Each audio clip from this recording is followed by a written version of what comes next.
Greetings from Team Showstoppers.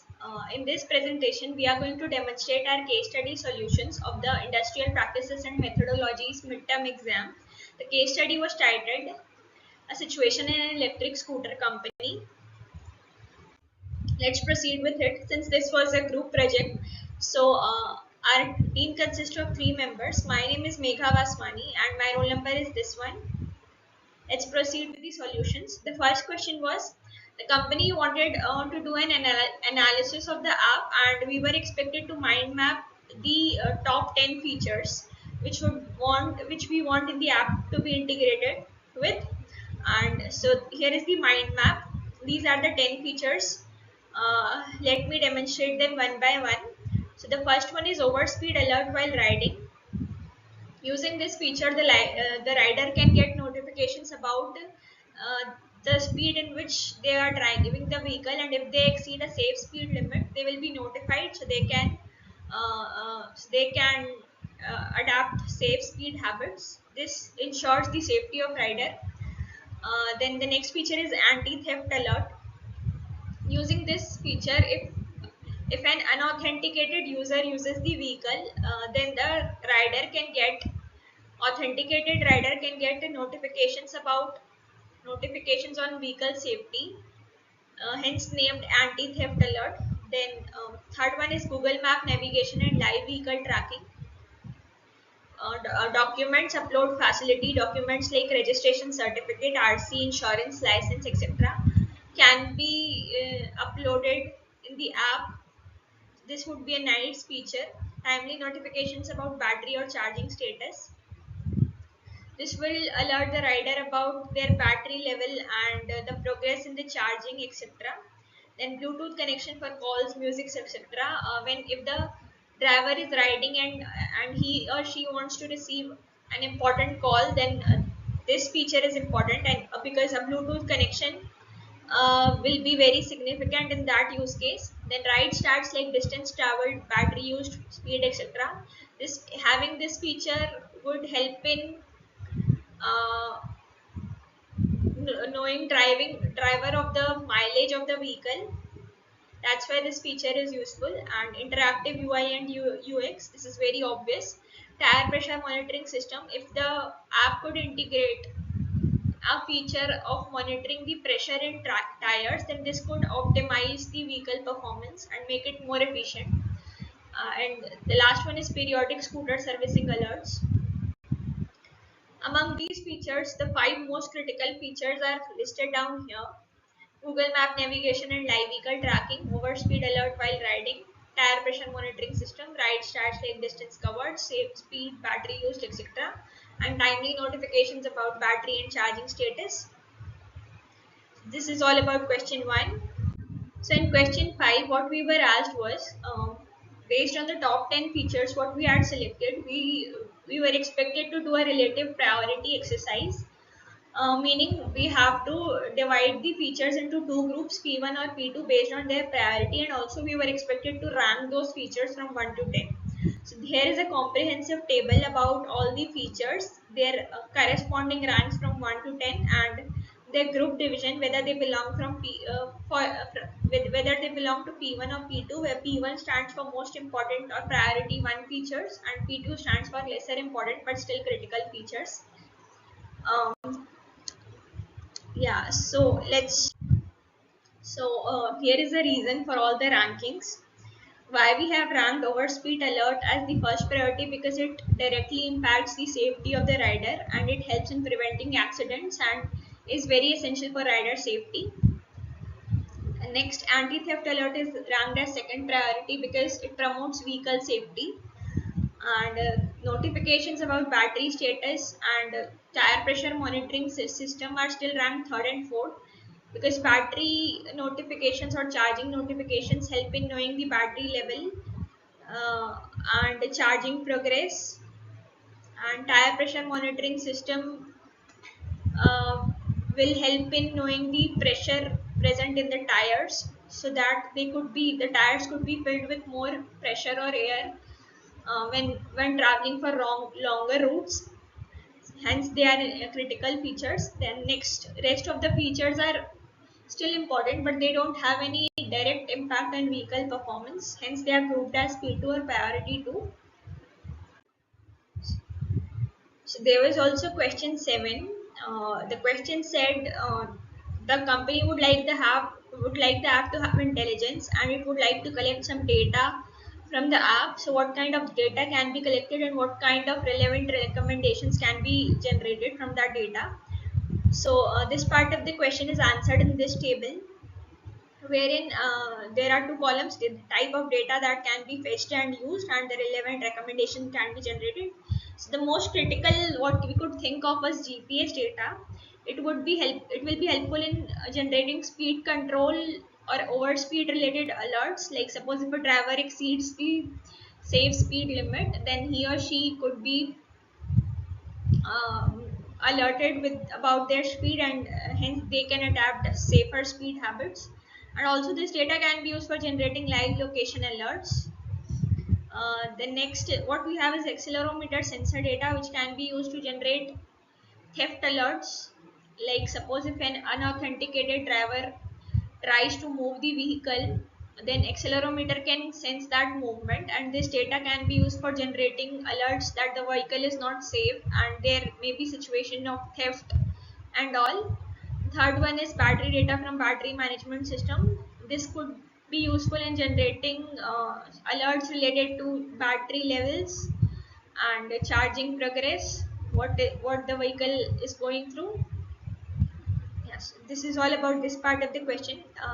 The next part of the question asks that if this data can be used for analysis, and whether AI and ML can be used for analyzing this, and if even if they are able to analyze this, then what will be the use cases of these analysis? So the answer is yes. Definitely, AI and ML can be used for analysis of this data, but the use cases in those scenarios will be: the first one is scooter mileage prediction from daily riding starts. Uh, Using the daily riding starts, like distance traveled per kilometer, distance traveled per liter per unit of battery charge, we can have an expected mileage, scooter expected mileage, and lifespan of vehicle can be known from this mileage prediction. And the second use case is traffic prediction in the most traveled lane. Suppose if the vehicle goes through a route more frequently than others, then this data can be used for generating traffic in that route. uh, yeah, so this is all about this part of the question. From my part is done. From next slides onwards, my group members will be demonstrating the solutions. Thank you. A warm welcome to all. I am Pranjal Verma and my roll number is 221000039. I will be covering three questions, that is question number 2, 3 and 12. Answer for question number 2. Here we need to tell how we can upload documents to our vehicle and what are its security concerns. Here these are the assumptions we are taking: that our vehicle is equipped with Wi-Fi and Bluetooth. Also, it has internal storage and PDF viewer and a file management system. Here, first we need to open our app in the phone and select the upload option. Then we can select the file, which can be in PDF or image format. Then upload it to the vehicle via Wi-Fi direct. This excludes the use of cloud, which saves time and money, and also it is more practical to directly send the files to the vehicle instead of using any cloud in between. The file in the vehicle are encrypted, so even if a person has direct access to the memory, he can't view or decrypt the file. Also, a only paired phone can upload the image or PDF to the vehicle, and other phone has to connect or pair to the vehicle first using QR code method, which is common in this industry. Also, the data is stored offline and can be accessed anywhere. Answer number 3. Here we are taking two complaints. First complaint is the vehicle is much heavier than that of their competition for the same power.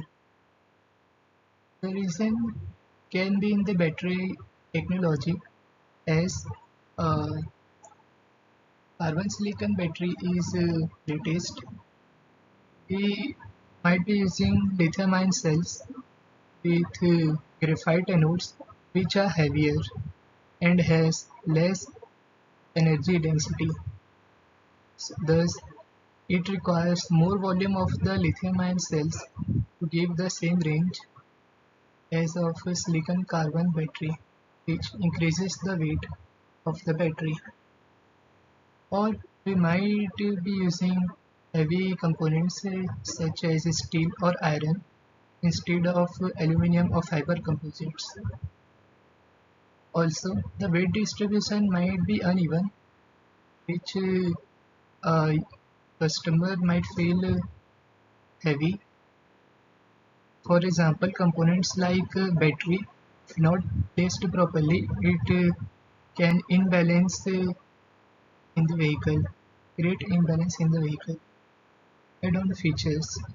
Also, we are using larger display, heavy infotainment system, providing great storage. Thus, it might increase the curb weight of the whole vehicle. Test case scenario. We can test the prototype battery of a silicon carbon versus the lithium ion which we are currently using. Compare their thermal behavior, density, and weight. Also, we can measure the components' weight differently and check whether they are in a right distribution and the center of mass is in right position, because if they are not in a proper form or in a proper architecture, it may create imbalance in the vehicle. Also, we can collect weight and components spec from leading competitors with similar motor ratings and battery capacity.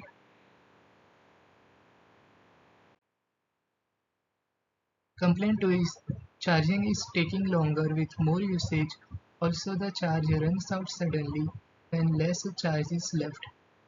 This might be because of lithium ion battery, because lithium ion loses capacity when it's get older.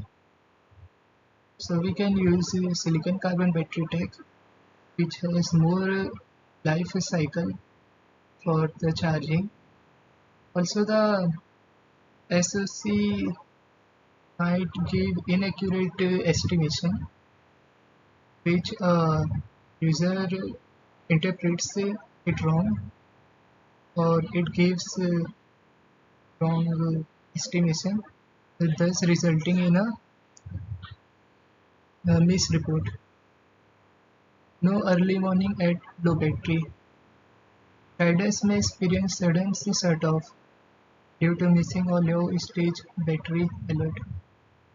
Thermal throttling and poor heat management. Excessive battery heat can slow down charging. To protect the battery, we slow down the charging, so leads to faster energy drain at lower battery level. When the battery is hot, the battery drains faster. So we might have been using wrong cooling system. Test case scenario. We can test for the life cycle of the battery, in which we charge the battery from 0 to 100 many times. SoC accuracy test. Validate reported and actual capacity. Low battery behavior simulation. We can test when the battery is lower, what alerts we are getting. It's a fallback behavior. Thermal performance test. Evaluate how temperature affects the charging time and discharge rate. We can note how the temperature affects the charging time and the discharging rate. We know that a higher temperature leads to greater charging time, but how much we need to do a test for that. Cooling system efficiency check. Whether we are using the right cooling system, we can check. For example, if we use a liquid cool instead of air cool, the battery might cool easily and give longer range. Answer number 12. Here we have to design the UI and UX. First we have a home screen where we are displaying speedometer, battery, range, navigation preview, ride mode, time, temperature and odometer. Yes, these are necessary. The main menu, we have 8 options.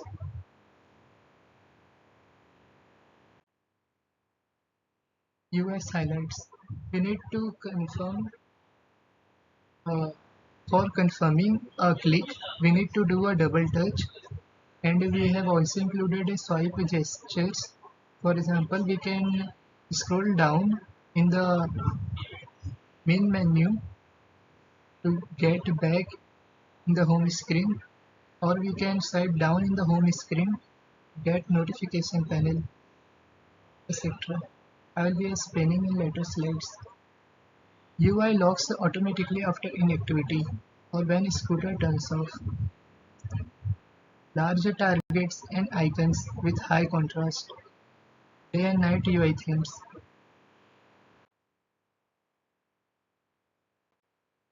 Here we have illustrations.